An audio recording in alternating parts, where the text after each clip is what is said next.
The night Darielle died, I ironed her dress for the funeral 3 times, not because it needed it, because I did not know what else to do with my hands. That was 4 years ago. 4 years since I stood at a gravesite in Birmingham in the middle of July heat and watched them lower my only child into the ground. 4 years since the world kept moving while I stood completely still inside it. My name is Novella Hargrove. I am 51 years old. I live in a 4-bedroom house on the west side of Birmingham that is too big for 2 people and far too quiet for a woman who used to have a daughter who laughed loudly and left her shoes in the hallway. I have a husband named Caldwell. I have a life that functions. And for a long time, functioning was the most I could ask of myself. If you are watching this from somewhere that knows what grief actually feels like, drop it in the comments. I would like to know I am not alone in this room. Caldwell was patient with me in those first years. Patient in the way a man is patient when he has somewhere else to be. He never pushed me to heal faster, never complained when I forgot to cook or sat in Darielle's room until midnight. He simply moved around my grief the way you move around furniture in the dark, carefully, without drawing attention to it. And every Monday morning, without fail, he packed a bag. It was never a large bag, just enough for a day, a change of shirt, his toiletry case, the leather portfolio he carried everywhere. He would set it by the door the night before with the same quiet efficiency he brought to everything. I would hear the zipper from wherever I was in the house and know what it meant. By 7 the next morning, he was gone. By evening, he was back. Dinner, small talk, the news. Just business, he would say if I asked. Just business, baby. I stopped asking somewhere in the 2nd year, not because I trusted him more, because I had nothing left inside me to spend on questions. Darielle had taken everything when she left. The curiosity, the vigilance, the version of me that noticed things. All of it went into the ground with her. I was just a woman keeping a house and breathing in and out and calling that a life. But grief has a season. And somewhere in the past few months, mine began to lift. Not all at once. Nothing that significant ever moves all at once. It came in small moments. A morning I woke up and made coffee and actually tasted it. An afternoon I sat in the garden and felt the sun instead of just seeing it. A slow, quiet return to the surface of my own life. And when I came back to the surface, I started noticing things again. The bag by the door, the Monday departures, the way Caldwell answered just business before I even finished the question. Smooth and immediate, like a man who had rehearsed the answer so many times it no longer required thought. Last Sunday night, I stood in the doorway of our bedroom and watched him pack. Shirts folded neat, toiletry case, portfolio, zipper pulled shut. He looked up and smiled at me. I smiled back, but something had shifted behind my eyes. Something small and quiet, and not yet named. This Monday, I decided, I would not stay home. I did not sleep that Sunday night. I lay beside Caldwell in the dark, listening to him breathe while I stared at the ceiling above our bed, and felt something unfamiliar sitting quietly inside my chest. Not panic, not fear exactly. Just the growing weight of a question my body seemed to recognize before my mind did. By 5 in the morning, he was up.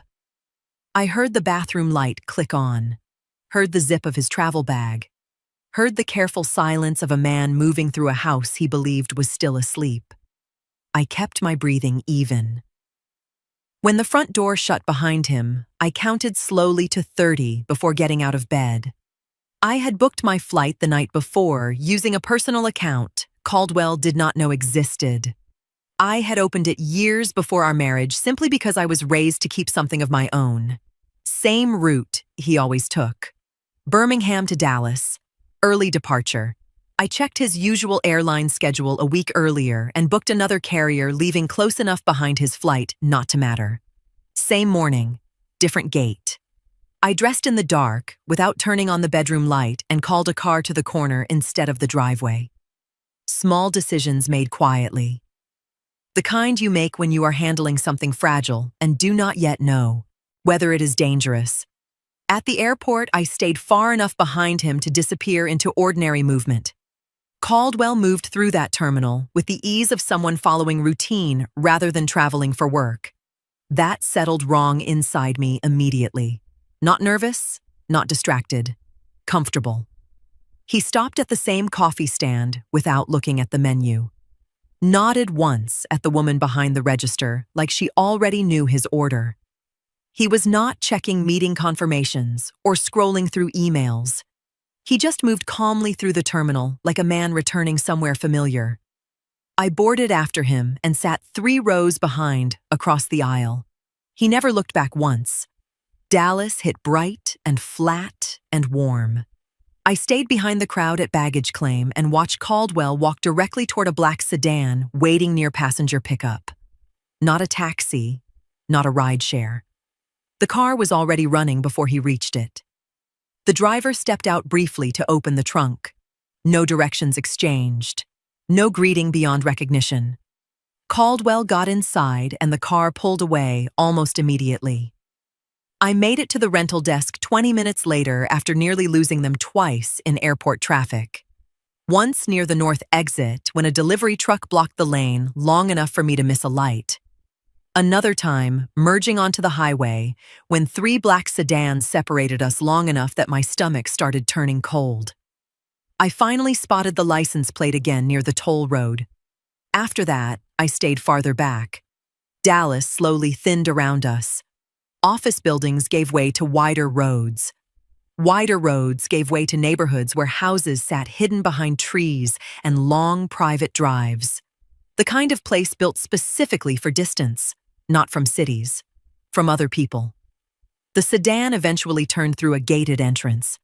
I kept driving another 50 yards before pulling onto the shoulder beside a line of trimmed hedges. From there, I could still see through part of the gate. Wide curved driveway.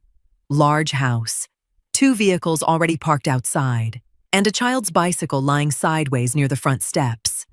I stared at that bicycle for a long time. Years earlier, Caldwell told me he never wanted children. He said it calmly, like a settled fact about himself rather than a discussion.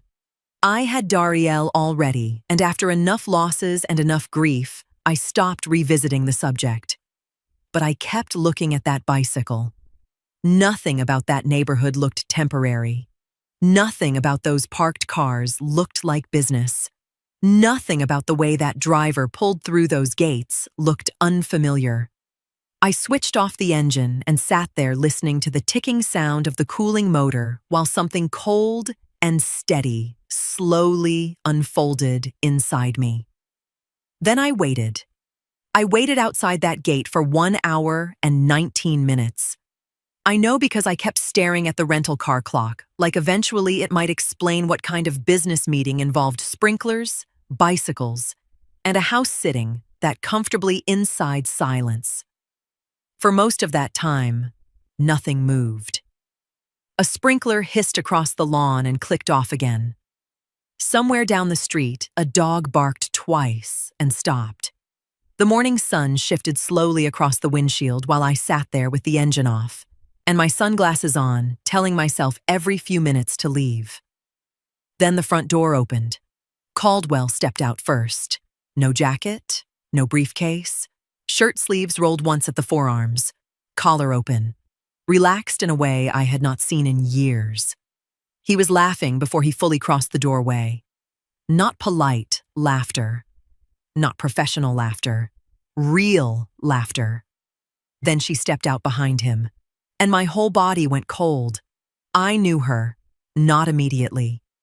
It took several seconds for memory to pull her forward clearly, but once it did, it landed hard enough that my hands tightened around the steering wheel automatically. I had seen her before Dariel's funeral. 3 years earlier, the visitation service at the church in Birmingham. The receiving line had stretched almost to the fellowship hall that afternoon. Flowers everywhere. Soft, voices, paper programs folding in nervous hands. I remembered standing there barely conscious inside my own grief while people passed in front of me offering condolences I could no longer process. And she had been one of them, younger than everyone else in line, beautiful in a quiet, expensive way. Dark hair pulled back neatly, cream-colored dress, calm eyes that held mine a second too long after she hugged me. I remembered that hug suddenly with terrible clarity, not because it mattered then, because it mattered now. She had held my hand and told me Betrayal sounded like an extraordinary young woman.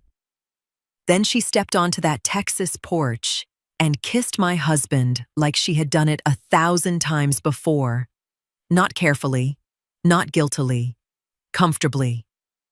Then 2 children came running through the doorway behind them. A little boy first, then a girl, maybe 2 years younger. The boy grabbed Caldwell's arm before he fully reached the steps. "Daddy, look what happened to my bike." Daddy. That word hit harder than the kiss did, because affairs belong to secrecy. Children belong to structure. The little girl ran toward the bicycle near the driveway, the same bicycle I had spent an hour trying to convince myself probably belonged to some visiting neighbor. Caldwell crouched beside it immediately while the boy kept talking over him excitedly. The woman stood behind them smiling with the relaxed patience of someone watching a routine she had seen hundreds of times before. Nothing about them looked hidden. That was the part my mind could not organize. Affairs usually carry tension, nervousness, distance. This was not tension. This was rhythm. Caldwell stood again, and she leaned naturally against him while his hand settled automatically at the small of her back. Muscle memory. Home. And suddenly I realized something I could not unsee afterward.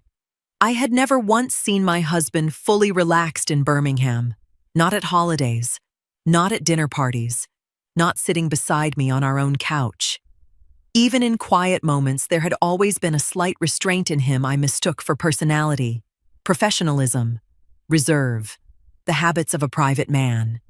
But standing there in Texas with those children climbing all over him, Caldwell looked effortless, like the real version of himself had finally stopped performing. My fingers started hurting against the steering wheel. Thoughts stopped arriving in full sentences. The funeral. The hug, the way she already knew my daughter's name, the way she looked at me during the visitation like she was memorizing something she did not entirely deserve to touch. Not just a mistress, not just an affair, a woman who stood inside my grief while sleeping with my husband. I stayed long enough for denial to die properly. Then I started the engine. I barely remember the drive back toward Dallas. Highways widened and flattened beneath me while traffic blurred at the edges. I made it almost 20 minutes before the first tear came. After that, I could not stop crying. Not loudly, the kind that slips out silently while your hands stay locked on the wheel because your body understands something long before your mind can survive saying it out loud. By the time I reached the airport, the crying had stopped. Something colder had replaced it. Not rage. Rage burns too quickly. This felt quieter than that, sharper. And somewhere underneath it, for the first time since Betrayal died, a part of me had fully woken up. I did not go straight to the airport. I drove 2 streets away from that neighborhood and pulled into a small convenience store with a hand-painted sign above the door and a pickup truck parked sideways out front. I sat in the car for a moment. My eyes were dry. My hands were steady. I needed them to stay that way for a little longer. I went inside and picked up a bottle of water and a pack of gum I did not want. The woman behind the counter was somewhere in her 60s, heavy-set, reading glasses pushed up into her hair. She looked up when I came in and smiled the way people smile in neighborhoods where strangers are still a mild novelty. I set my things on the counter and asked if she could break a 20. She could. We exchanged the kind of small talk that costs nothing: the heat, the drive, whether I was passing through or visiting someone. I said I was thinking about the area, that a friend had mentioned the neighborhood and I wanted to see it for myself. She brightened at that, said it was one of the quieter parts. Good people, families mostly. Been that way for years. I asked about the larger properties on the street I had just come from. She nodded without hesitating, said most of those families had been there a long time, put down real roots. She mentioned a few in passing: the retired couple at the end, the young family that had just moved in last spring. Then she mentioned the house at the top of the curved driveway like it was the most natural thing in the world. Said that family had been there going on 9 years. Said the wife was warm, always brought things to the neighborhood association. Said the children were polite. Said the husband traveled for work, but was always home by the weekend, without fail. Never missed a weekend in all the years she had known them. Then she said his name. Caldwell, she said. Real, dependable man. I kept my face completely still.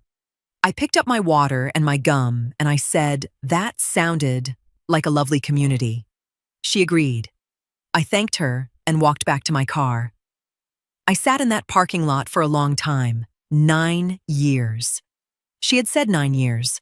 Caldwell and I had been married for 7, which meant that house, that woman, those children, all of it existed before I ever said yes to him.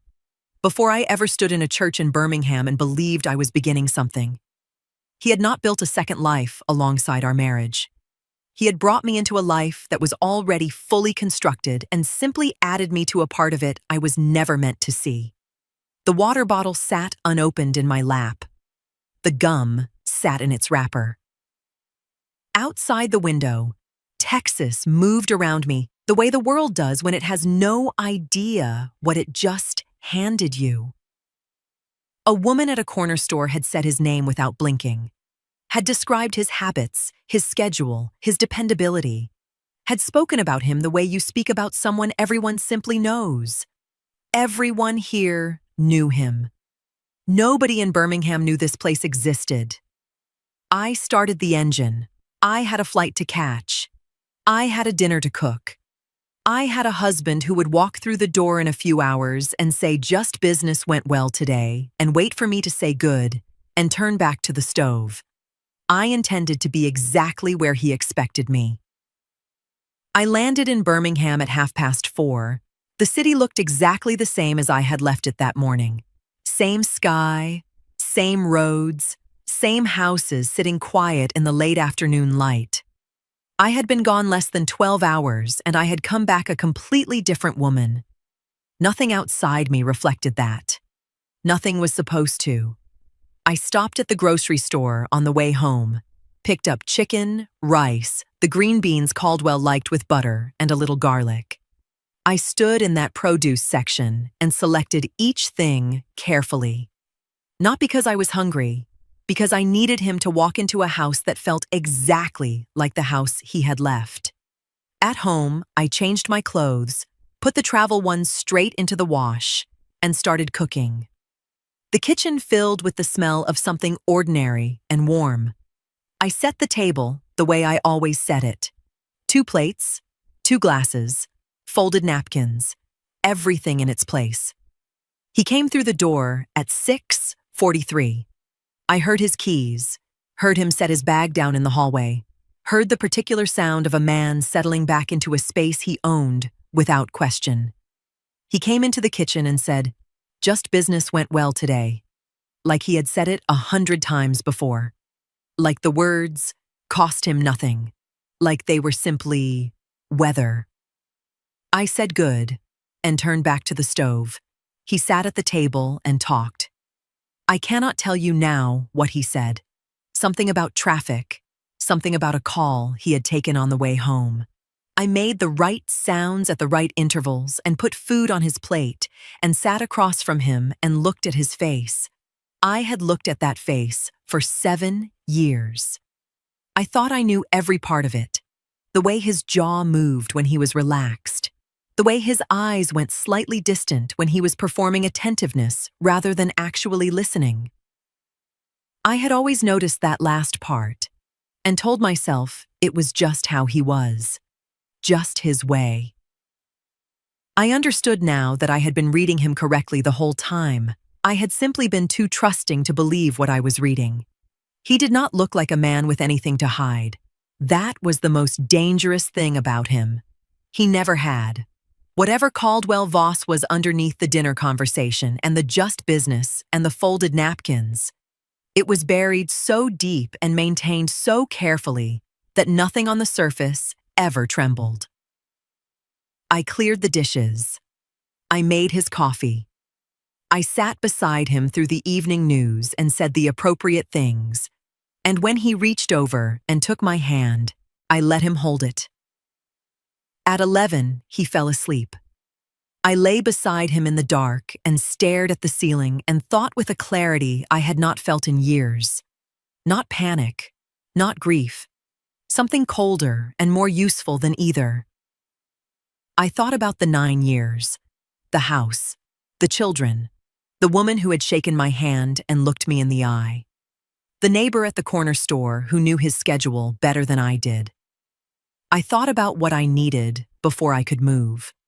Documentation, evidence, a clear picture of exactly what I was dealing with before I touched a single piece of it. I would not confront him. Confrontation warns a man, and a warned man becomes careful. He needed to keep believing I was exactly who I had always been. At nearly 3 in the morning, I finally understood what I was actually capable of. Caldwell left for work at 8:15 Tuesday morning. I waited 20 minutes before moving through the house. Not because I thought he would come back, because I had learned over the past 2 days that patience was not emotional. It was tactical. And a woman who rushed after discovering something this large usually destroyed her own advantage before she understood she had one. The filing cabinet sat in the second bedroom Caldwell used as a home office. I stood in the doorway a moment before entering. I had barely been inside that room in years, not because he forbade it, because marriages build habits quietly. You begin respecting certain spaces simply because nothing inside them has ever given you reason not to. The cabinet was unlocked. Of course it was. Men who believe they are trusted stop imagining what discovery looks like. I carried the statements to the kitchen table in 3 careful stacks. Joint accounts only, household accounts, tax folders, utility records, 4 years of paper smelling faintly of dust and printer ink. I started at the oldest statements first. The transfers appeared within 20 minutes. Not dramatic amounts. That was the cleverness of it. 800 here, 1,100 there, sometimes less. Never enough individually to trigger automatic fraud review or force difficult conversations during casual account checks. Caldwell handled most of the finances after Betrayal died. I had let him. Grief narrows your field of vision until survival itself starts feeling like full-time work. He knew that. That was the first truly ugly realization sitting at that table. The transfers always appeared Mondays or early Tuesdays. Same destination account every time. The account was registered under a consulting LLC name I did not recognize. I wrote it down separately and kept going. By the second year, the pattern became undeniable. The amounts increased gradually over time alongside our own household income. Bonuses from Caldwell's work lined up almost perfectly with larger external transfers 2 or 3 days later. Twice, I found vacation withdrawals from our savings account within the same month as large outgoing wires to Texas. I sat back in the chair and looked at the numbers for a long time. It was not recklessness. That almost would have been easier to understand. This was budgeting, planning, maintenance. A man carefully watering 2 separate lives and making sure neither dried out enough to draw attention. I photographed every page, front and back, every transfer line, every routing number, every statement date. Then, I deleted the photo album from my visible gallery and moved the files into a password-protected folder Caldwell did not know existed on my phone. Small precautions. Quiet precautions.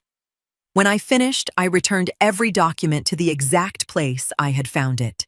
Same folder order, same drawer alignment, same position beneath the hanging files. I closed the cabinet carefully and stood there looking at it. 7 years of marriage. 7 years sharing a bed with a man who had built another household, using the stability of ours as structural support. Before Betrayal died. After she died. Through every condolence casserole and every funeral arrangement, and every night I sat half awake in her bedroom, trying to understand how mothers continue breathing after burying their children. Money from our accounts had still been moving west every Monday like clockwork. Not hidden in panic, hidden in routine. I sat back down at the kitchen table and understood something important for the first time. Caldwell had never expected to leave either life. That was why the system worked. Men planning escape behave differently. They rush. They overcompensate. They create instability. Caldwell created routine. He intended to do this forever. I needed an attorney. Not Birmingham. Birmingham was too connected. Too many golf courses and charity dinners and professional overlaps.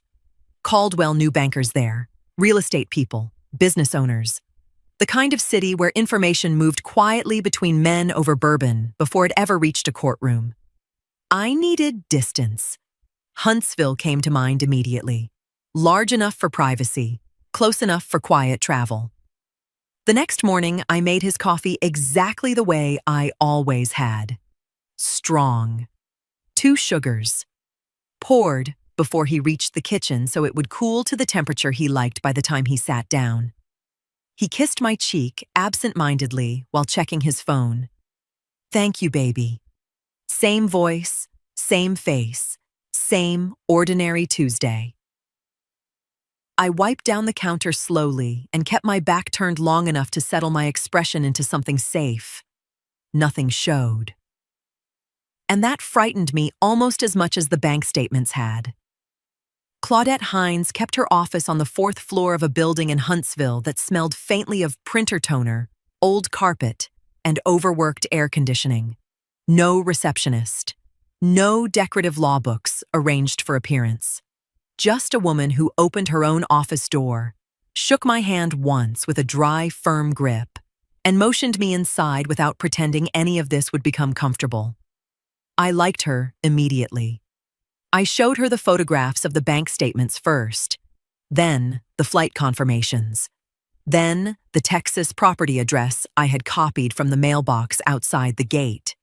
She reviewed everything carefully, stopping only to ask questions precise enough to matter. How long had we been married? Whether Caldwell used any variations of his name professionally. Whether I had personally seen documentation connected to any previous marriage or divorce. That last question settled differently. I told her no. Caldwell always described his earlier life vaguely. No ex-wife, no prior marriage. Just a private man with scattered relatives and consulting work that kept him traveling constantly. Claudette wrote something down. Then she asked whether our marriage license had been filed normally in Alabama. As far as I know, I said. She nodded once without fully committing to agreement. 3 days later, she called while Caldwell was at work. I stayed in my car in the driveway while taking it. The garage door sat directly in front of me while sunlight moved slowly across it, and Claudette spoke in the careful tone of someone building a structure sturdy enough to survive challenge later. The Texas property search came back clean. Caldwell's name appeared directly on the deed beside the younger woman's. Purchase date: 14 months before our wedding. But the marriage records were less straightforward. There was no active Texas marriage filing attached to Caldwell's exact legal identity, as it appeared in Alabama records. What existed instead was a variation close enough to pass casually, but inconsistent enough to complicate automated cross-state matching from nearly a decade earlier.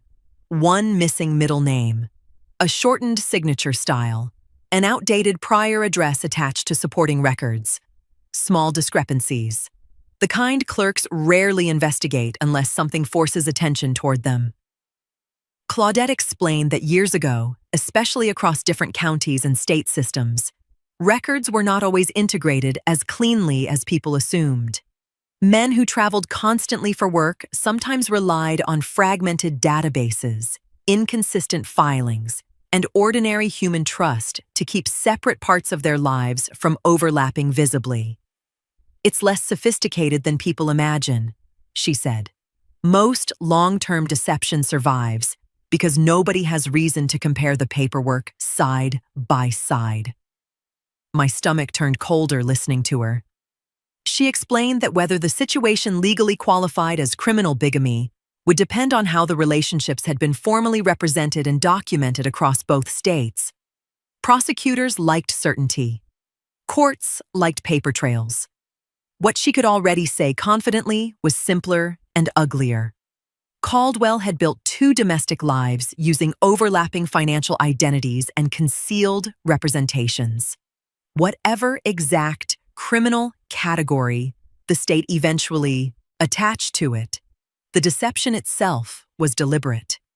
Then she said something that stayed with me long afterward. "A man doesn't maintain something like this for 9 years unless he's practiced at emotional compartmentalization. Not manipulation. Not cheating. Compartmentalization. Like entire families were separate rooms he stepped between depending on the day of the week." I sat there staring at the steering wheel while Claudette outlined what came next. Certified financial records, quiet asset tracing, property filings, documentation requests. Then she told me not to confront him yet. "A man who's maintained 2 identities this long," she said calmly, "usually doesn't panic first. He organizes." That landed hard because I understood immediately what she meant. The moment Caldwell sensed exposure, documents could disappear, accounts could shift, devices could change. A man capable of sustaining 2 households for nearly a decade would not suddenly collapse emotionally in a kitchen and confess everything. He would start cleaning the structure. I thanked her and ended the call. Then I sat in my driveway another 10 minutes thinking about our wedding. His side of the church had been nearly empty. I remembered asking once whether he wanted to invite more family and him smiling faintly before saying his relatives preferred distance over gatherings. At the time, it sounded mature. Now, it sounded managed. Everything about Caldwell suddenly looked managed.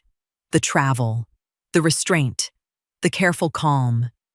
Even the patience he showed me after Betrayal died felt different in memory now. Less like tenderness, more like a man preserving stability inside one compartment while protecting another. I went inside before he got home.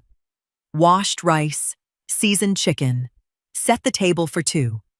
At 6:43, I heard his keys at the front door. And for the first time since I had known him, I understood the most dangerous thing about Caldwell Voss was not how well he lied. It was how ordinary he looked while doing it. I told myself I was doing it for closure. That was the word I used when I reached out to the people from Betrayal's world. The friends, the co-workers, the women she had brunched with on Saturdays before everything stopped. I sent careful messages. Said I was finally in a place where I wanted to remember her properly. Said I hoped we could sit together sometime and just talk about her. Most people responded warmly. A few did not respond at all. That was grief. It moved differently in everyone it touched. I met 4 of them over the course of 2 weeks. Coffee shops mostly. One at a park where Betrayal used to run on Sunday mornings. Each conversation gave me something, a memory, a laugh that surprised me, a story I had not heard before. Nothing I was looking for because I did not yet know I was looking. Then I sat down with Nadine. We met at a small coffee shop off 4th Avenue on a Wednesday morning. Nadine had been Dariel's closest friend since they were 19 years old. She had sat in the front row at the funeral and had not let go of my hand through the entire service. I had not seen her since. She hugged me at the door, held on a beat longer than necessary, the way people do when they have been carrying something they did not ask to carry. We ordered and sat and talked about Dariel the way you talk about someone you both loved. Carefully at first, then with more ease, then with the particular warmth that only shared memory produces. For the first 30 minutes, everything felt like what I had told myself it was. Closure, remembrance, two women who missed the same person. Then I asked Nadine how she had been. Really been. The shift was small enough that someone not paying attention would have missed it. Her hands moved to her cup and stayed there. Her eyes dropped briefly and came back up, and when they did, something behind them had changed. Not grief. Something more deliberate. The look of a person who has spent a long time deciding what to say when a specific conversation finally arrived. I did not fill the silence. I had learned in the past few weeks that silence, held steadily, did more work than any question. She asked me how I was managing. I said I was doing what needed to be done. Something in the way I said, it made her look at me more carefully, like she was measuring something she could not quite name. We stayed another 40 minutes. The conversation found its footing again, but it never fully returned to where it had been before her hands moved to that cup. When we stood to leave, she held my coat while I put it on and said she had thought about calling me many times over the past 4 years. I turned to look at her. I asked quietly what had stopped her. Nadine looked down at her hands the way a person looks at something they have been holding in the dark for so long they are no longer sure they can set it down in the light. The coffee shop moved around us. Someone laughed at a table nearby. A chair scraped the floor. Then she looked up at me. She said one word, Caldwell. Nadine was already seated when I arrived. Same coffee shop, same corner table near the window. But this time, there was no careful circling around memory pretending we were two women simply revisiting grief politely over coffee. We were past that. She had both hands wrapped around a cup she had not touched. Her eyes looked swollen beneath the makeup she had tried to use anyway. I sat down across from her and asked the question immediately. Whether Dariel had seemed worried in those final weeks. Whether something had happened before her death that I never knew about. Nadine stared at the table for a long time before answering. Then she said yes. 6 weeks before Dariel died, she showed up at Nadine's apartment after 9 at night carrying Caldwell's phone in her hand. Not crying. Not panicked. Quiet. Nadine said that was what frightened her most afterward, how controlled Dariel had been. Like someone concentrating so hard on staying rational that emotion had nowhere left to go. She told Nadine she had borrowed Caldwell's phone earlier that evening because hers was charging upstairs. While she had it, a message came through. A photograph. A younger woman standing in front of a house with 2 children beside her. One child holding up a school certificate toward the camera proudly. The caption underneath said, "We miss you already. Monday can't come fast enough, no secrecy in it, no coded language." The message read like it belonged inside an ordinary marriage. Dariel handed the phone back without saying anything. Waited until Caldwell stepped outside to take a work call. Then she went through what she could before the screen locked again. Contacts, messages, flight confirmations. Enough to understand the shape of something terrible without yet knowing its full size. Nadine said Dariel came straight to her apartment afterward because she needed another person to tell her she was not imagining what she had seen. I could picture it too clearly. My daughter sitting exactly where I sat now, hands cold around a coffee cup, trying to organize betrayal into sentences logical enough to survive hearing aloud. "She didn't want to tell you yet," Nadine said quietly. I looked up at her. Nadine swallowed once before continuing. Darielle was afraid of what the truth would do to me so soon after everything our family had already survived. She kept saying you were finally beginning to stabilize again after years of grief and depression, and she did not want to destroy you with accusations she could not fully prove yet. So she decided to verify it first, not dramatically, carefully. Nadine said Darielle spent the next couple of weeks quietly checking things whenever she could, watching Caldwell's travel schedule more closely, looking through public records online, trying to figure out whether the woman and children were part of an affair or something larger. She kept saying the timelines weren't making sense, Nadine whispered. That part hit me harder than the photograph, because it sounded exactly like me now. Darielle had inherited my instincts after all. Nadine told me there was one argument in particular that stayed with her. About 10 days before Darielle died, she called late at night after Caldwell canceled another Monday dinner unexpectedly. She sounded unsettled, not frightened exactly, but alert. She told Nadine she finally intended to confront him directly because the lies were getting too layered to ignore. She wanted one conversation face to face before involving anyone else. Before involving me. She said if she was right, Nadine said softly, your whole life was sitting on top of something rotten. The table between us went very still after that. 3 weeks later, my daughter was dead. Nadine's voice started breaking then. Not dramatically, quietly, the way guilt leaves a person in pieces over years instead of all at once.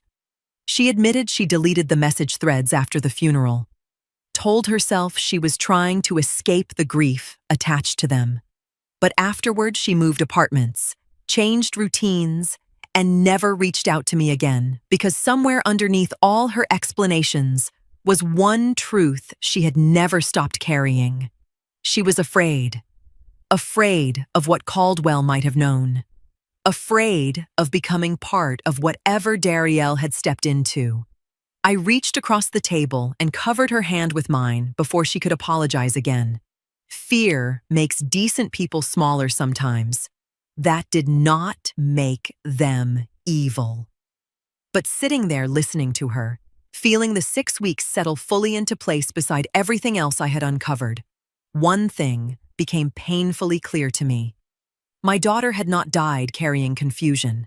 She had died carrying certainty. And somewhere beneath the grief I had lived inside for 4 years, a different feeling finally rose clearly enough to name. Not suspicion anymore. Direction. I made the calls on a Friday morning while Caldwell attended a work conference in Mobile. The names were already written down beside me. Every clinic, every obstetrician, every specialist connected to those years of my life. 4 pregnancies, 4 losses. An entire section of memory I had sealed off so tightly that reopening it felt less like remembering and more like disturbing something buried. The records arrived over the next 10 days, some electronically, others in thick paper envelopes stamped confidential across the front.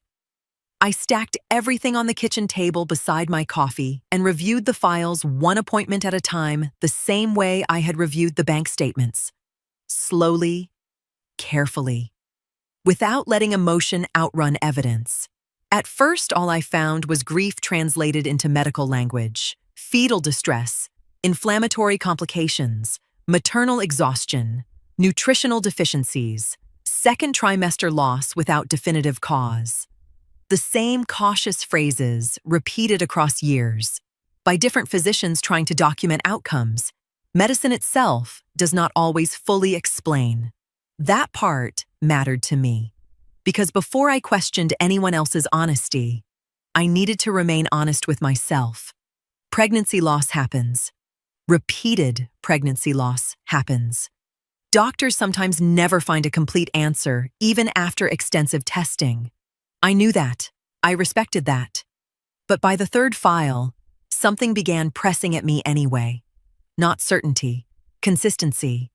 The symptom timelines before each loss carried similarities difficult to ignore once they sat beside each other. Prolonged digestive distress, exhaustion resistant to treatment, rapid nutritional depletion despite supplementation, notes describing unexplained weight instability during pregnancies where I was reportedly following physician guidance carefully. I leaned back slowly in the chair. Then I remembered the teas. Caldwell prepared them personally during every pregnancy. Loose herbal blends ordered online from specialty distributors he trusted more than local stores. He said commercial products contained fillers and additives. Said he researched cleaner alternatives himself. At the time, it sounded attentive, protective even. Then I remembered the supplements. Caldwell handled nearly all of them personally too.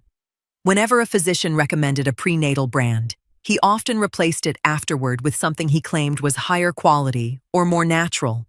None of this proved harm. That distinction mattered enormously. Controlling behavior is not poisoning. Suspicion is not evidence. And grief can distort patterns into conclusions if you are not disciplined enough to resist it. I repeated that to myself several times sitting there at the kitchen table. Still, something underneath the records would not settle. Not panic, not accusation, concern.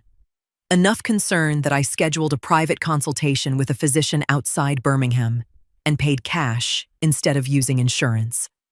I brought copies of the records, highlighted timelines, and a handwritten list of the supplements and herbal products I could still remember. I did not walk into her office claiming Caldwell caused anything. I walked in asking whether the patterns justified concern at all.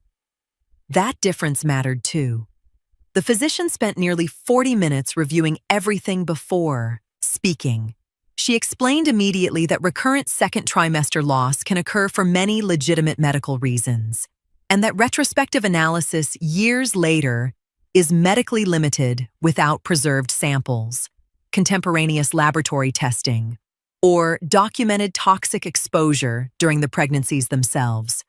Then she paused and asked whether any of the supplements or herbal compounds had ever been independently verified through my treating physicians. I said no. Had I personally researched the ingredient compositions at the time? No. Had any packaging or ingredient lists been preserved? Not that I knew of. She nodded slowly.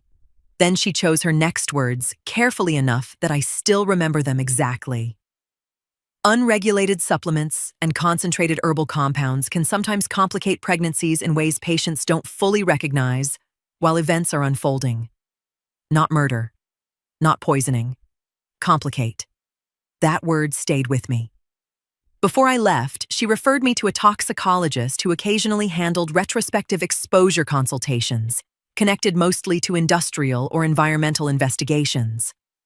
Then she reminded me again that historical reconstruction rarely produces certainty. I trusted her more for saying that, because certainty was not what I was building. I drove home afterward and sat in my driveway with both hands resting on the steering wheel. What I had now was not evidence of homicide. It was something quieter and more difficult to dismiss completely.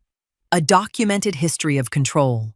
Control over finances, control over information, control over identities, and possibly, at minimum, unusual influence over substances introduced into my body during pregnancies, where troubling medical similarities repeated over time. Maybe it would never become criminal. Maybe it would remain only a disturbing pattern. Medicine could no longer fully untangle years later. But patterns still matter, especially when attached to men already living double lives. I went inside before Caldwell got home, washed my hands at the kitchen sink, and started dinner. Nothing showed on my face. And by then, I understood how dangerous that had become. Claudette called me on a Monday morning. I noticed the day immediately without saying so. Mondays no longer felt like part of a week. They felt attached to Caldwell somehow, stitched underneath my marriage like a second layer of fabric I had only recently discovered was there. She told me she had spent the past 2 weeks making discreet inquiries into the original investigation surrounding Dariel's death. Most of the responses were exactly what she expected: closed file, limited cooperation, institutional caution. Departments do not revisit old conclusions eagerly, especially not after years have passed and paperwork has settled into official history. But one thing had surfaced. During the final phase of the investigation, one detective had filed an internal follow-up memorandum, questioning parts of the established timeline. Not enough to challenge the official findings, not enough to reopen anything. Just several inconsistencies he believed warranted additional interviews and clarification before the file was finalized. Before that happened, his division was absorbed during a departmental restructuring. Supervisors changed. Caseloads shifted. The memorandum remained attached to the file, but never advanced beyond internal review. Nothing came from it. The detective retired 3 years later. Claudette said a former prosecutor she trusted still knew him personally. If I wanted, she could arrange an informal conversation. Nothing official. Just a retired investigator willing to review the material privately and tell us whether any of it realistically justified pushing for departmental reevaluation. I said yes before she finished asking. His name was Harlan Cobb. He lived outside Birmingham on a quiet stretch of road lined with pine trees and wide properties, sitting far back from the pavement. The house looked lived in rather than curated. Weathered railing. Wind chimes moving softly near the porch. An aging pickup truck in the driveway carrying enough rust to suggest attachment instead of neglect. He answered the door himself. Tall, gray-haired. Calm eyes that missed very little. I introduced myself and told him Claudette Hines had sent me. Then I told him I had documents he needed to see before deciding whether the conversation should continue. That seemed to matter to him. He stepped aside and let me in. The kitchen table was old wood, worn smooth by years of use. I laid everything out carefully while he watched in silence. The financial records, the Texas property filings, the timeline Claudette prepared showing overlapping identities, travel schedules, and concealed transfers. Nadine's signed statement detailing what Dariel discovered 6 weeks before her death. The medical summaries and toxicology consultation notes, clearly labeled preliminary, limited, and medically inconclusive. That distinction mattered deeply to me now. I was no longer interested in dramatic accusations unsupported by evidence. If this moved forward at all, it needed to survive scrutiny from people trained to dismantle weak conclusions for a living. Harlan sat down and began reading. I stayed quiet. A wall clock ticked steadily above the sink while he worked through the documents 1 page at a time. Occasionally, he stopped to reread something. Once he leaned back in his chair and stared at the ceiling several seconds before continuing. Finally, he set the papers down. What he said next made me trust him immediately. He told me none of the material automatically proved homicide or prosecutable misconduct connected to Dariel's death. Anyone claiming otherwise from paperwork alone was either inexperienced or dishonest. But the combination of concealed identities, overlapping domestic lives, financial deception, witness testimony, and previously unresolved timeline inconsistencies created enough concern that the department would likely have difficulty dismissing a properly assembled review request outright. Then he admitted something else. Parts of the original case had bothered him even then. Not because he possessed evidence proving foul play, because certain details never aligned cleanly afterward. Incomplete timelines, contradictory recollections from Caldwell about specific hours surrounding Dariel's final days, small inconsistencies individually. But investigators learn over time that clusters of small inconsistencies sometimes deserve a second look. He repeated several things carefully. A review was not a reopening. A reopening was not a prosecution. and suspicion was not proof. I appreciated every one of those distinctions. Real investigations move slowly because consequences matter. Harlan explained what would be required if we wanted the department to take any formal review seriously. Certified financial records, sworn witness affidavits, complete medical releases, properly documented toxicology consultation reports, verified timelines, work, patient work, expensive work, process, not television, not revenge. I told him I would get whatever was necessary. He walked me to my car afterward. Before I opened the door, he stopped beside me and spoke quietly. "Most people don't come back once a file closes," he said. "Eventually they convince themselves surviving has to be enough." I looked at him. "And?" He nodded once toward the folder in my hands. "Sometimes it isn't." I drove home with the windows cracked against the Alabama heat. Caldwell was already sitting at the kitchen table when I arrived, talking casually about airport delays while I placed dinner in front of him. And throughout the entire meal, not one thing showed on my face. Claudette walked me through it the day before. She was precise about what I could and could not say without creating legal exposure for myself. I was not to make accusations I could not document. I was not to record the call without disclosure. I was to lead with questions and let the other woman's responses build the picture. If she became hostile, I was to disengage and let Claudette handle further contact through official channels. I listened to all of it and agreed to all of it. I made the call on a Wednesday evening from my car parked 2 streets from my house. Caldwell was inside. The television was on. I had told him I needed some air. He had not looked up from the screen. She answered on the 3rd ring. Her voice was warm and unhurried in the way of someone who was not expecting anything difficult. I asked her how long she had known Caldwell Voss. The warmth left her voice immediately, not replaced by hostility, replaced by something more careful. A silence that lasted long enough to confirm she had questions of her own that had never found the right shape to be asked. She said almost 9 years. Then she asked who I was. I told her I was his wife, legally. Married 7 years ago in Birmingham, Alabama, 14 months after the property she lived in was purchased in both their names.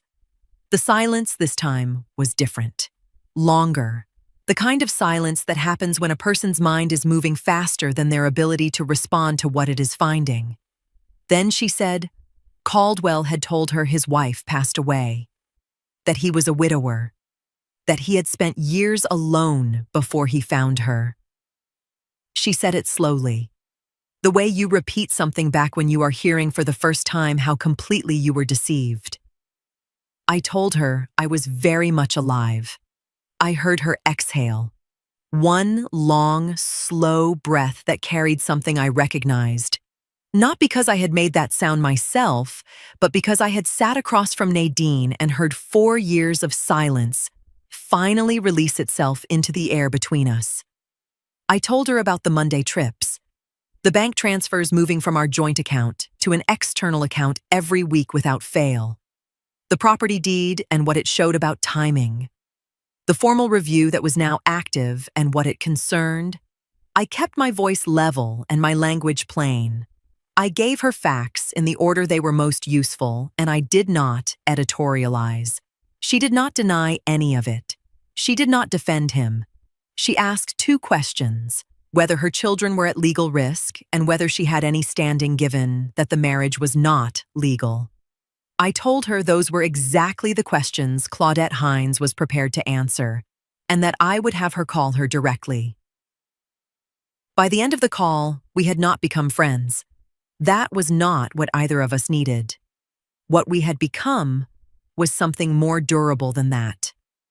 2 women in 2 different cities who now held the same documented truth and understood that their interests were no longer in conflict. She agreed to cooperate before I asked. I sat in my car after the call ended and looked at the light coming through the front window of my house. Caldwell's silhouette moved across it once and was gone. He had told her I was dead. He had buried me before he ever had the chance to. Harlan submitted the formal review package on a Monday morning. I knew because he called me afterward from his truck before driving home. He said the materials had been logged through the proper departmental channel with supporting documentation attached: certified financial records, Nadine's signed affidavit, medical summaries, timeline inconsistencies, and the toxicologist's preliminary consultation report. Then he told me something else. The department had not responded enthusiastically. One supervisor initially recommended declining further review altogether due to insufficient forensic certainty and the age of the case. Another argued the financial fraud and concealed identities justified at least a secondary evaluation by internal review staff before any formal decision was made. That's where it sits right now, Harlan said, in argument. Oddly enough, hearing that made me trust the process more. Real systems resist first. I thanked him and went about my week the same way I had learned to do everything recently, carefully controlled on the surface while entire storms moved underneath. 2 weeks passed, then 3. Claudette filed supplemental documentation midway through the 4th week after the department requested additional verification surrounding the Texas property filings and Caldwell's travel history. One request became another. One signature led to 2 more forms. Some days, it felt less like pursuing truth and more like feeding paper into a machine designed to exhaust people quietly. I understood then why most families stopped. Not because they stopped caring. Because systems require endurance, grief rarely leaves people with.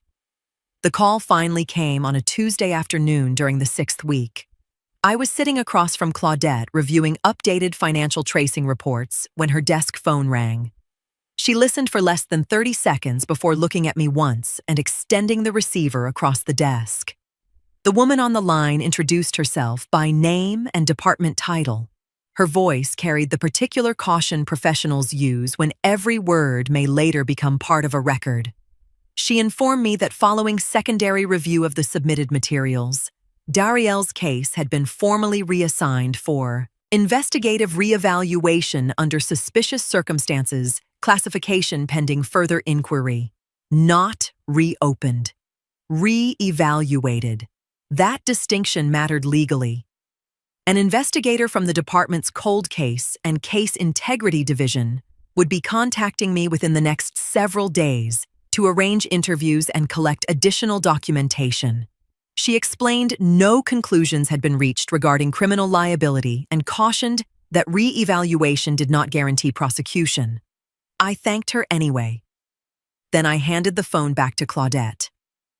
Neither of us spoke immediately. Claudette watched me carefully over the top of her glasses, like she was trying to determine whether I understood what had actually happened. This was not victory.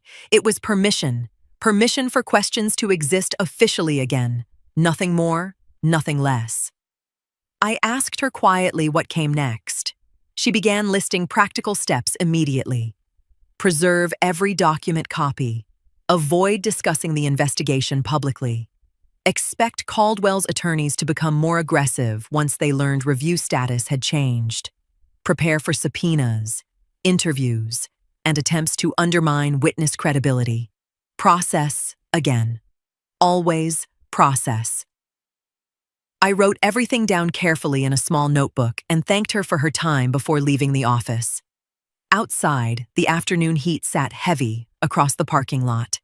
I got into my car, closed the door, and finally allowed myself to stop moving for a moment. I did not cry. I did not call anyone. I just sat there with both hands resting in my lap while something inside me shifted position quietly after years of refusing to settle. I thought about Darielle during those 6 weeks after she discovered the photograph. Not funeral Darielle, not childhood Darielle. That specific version of my daughter carrying information too large to hold alone. trying to verify facts before hurting her mother, trying to think clearly, trying to approach danger rationally because she believed rationality could still protect people if you handled it carefully enough. I understood her better now than I had while she was alive. That realization hurt more than I expected. Because somewhere during those weeks, she must have realized Caldwell was not simply dishonest. He was organized, experienced, skilled at dividing people from each other emotionally while appearing dependable to all of them separately. And she faced that realization alone. I sat there nearly 20 minutes letting the full weight of that settle without trying to transform it into strategy immediately. When I finally started the engine, my hands were steady. Not because things were over, because they had finally begun moving in a direction truth could survive. Claudette called me at 6:47 Monday morning. I was already awake. I had not slept past 5 in weeks. She said several warrants had been finalized late Friday after coordination between Alabama investigators, Texas authorities, and financial crimes prosecutors reviewing the asset transfers connected to the concealed accounts.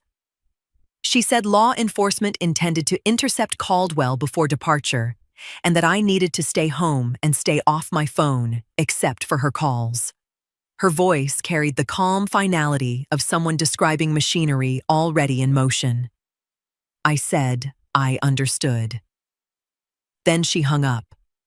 I made coffee afterward and sat at the kitchen table, the same table where I had spread out bank statements, medical files, affidavits, timelines, property records.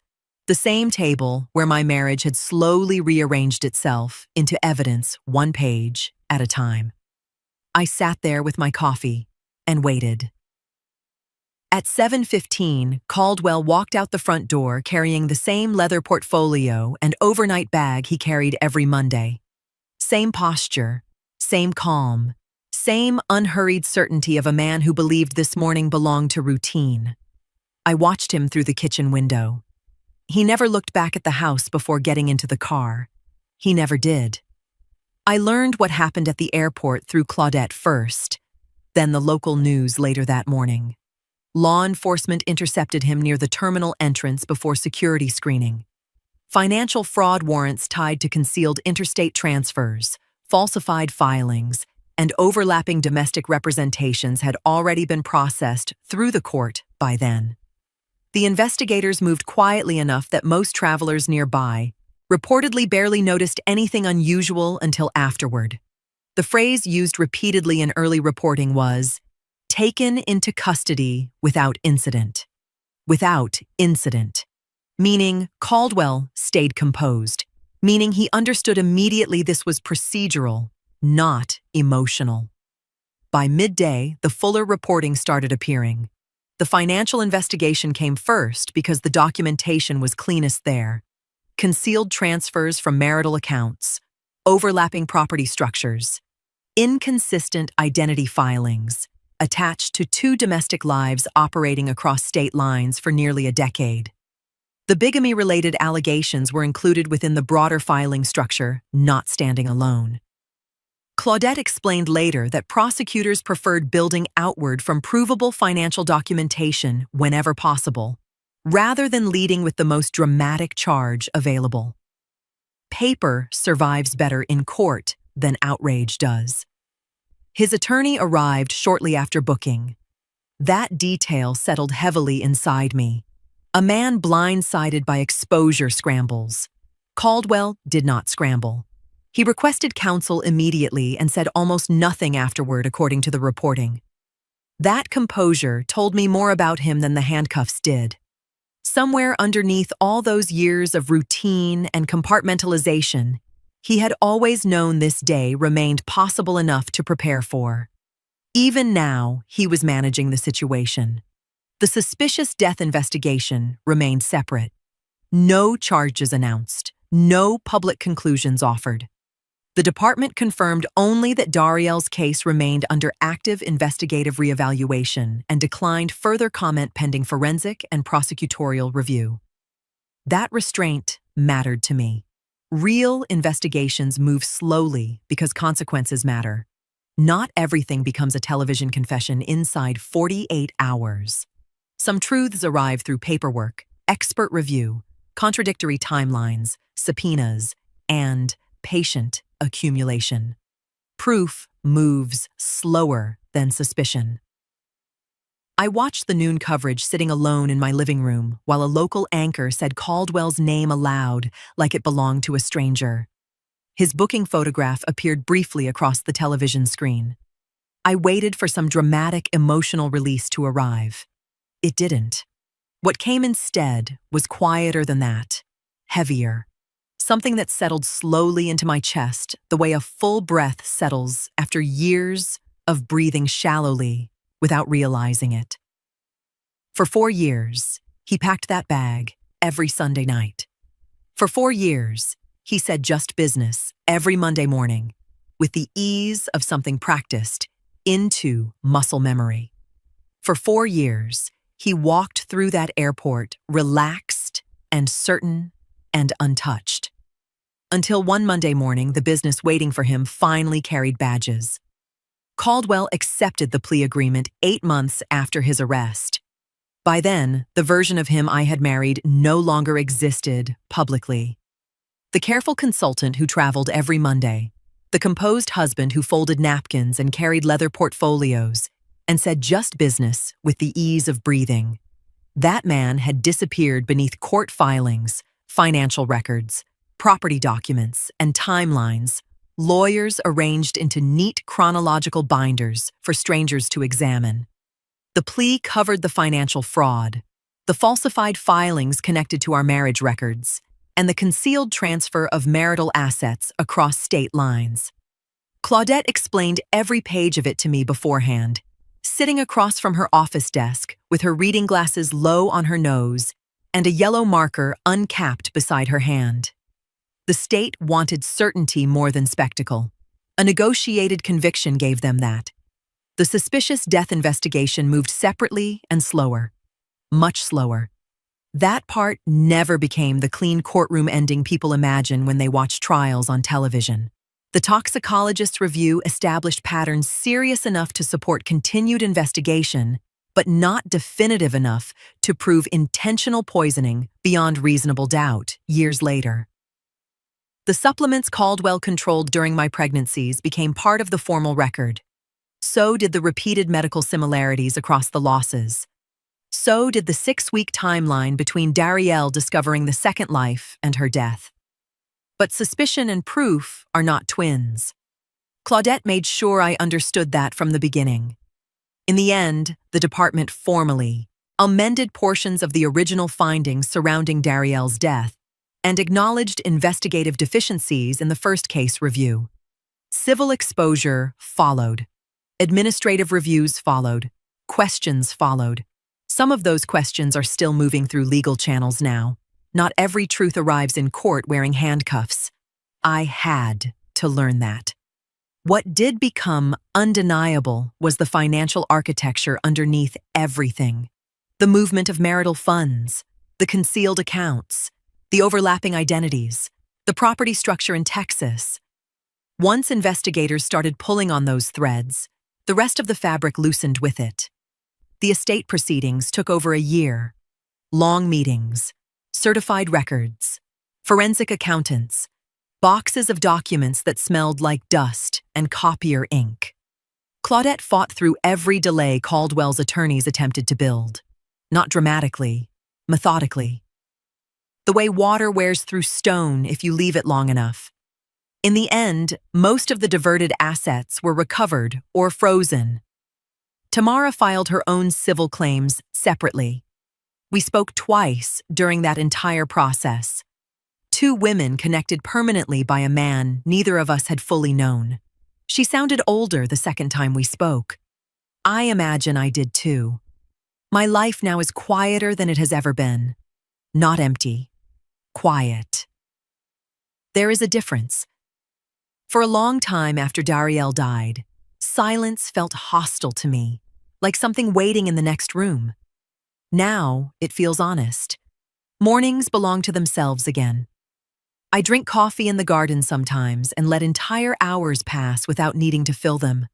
I still miss her every day.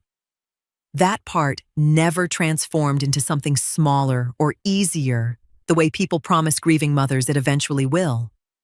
What changed was the weight attached to it. For 4 years, grief had been carrying confusion underneath it. A constant wrongness my body recognized before my mind did. The feeling that something inside our life had shifted sideways, and nobody but me was standing still long enough to feel it. That feeling is gone now. The uncertainty died before I did. Sometimes in the evenings I sit in the garden when the light softens and the neighborhood quiets down, and I talk to her a little. Not loudly, not like a woman putting on a performance for heaven. Just conversation.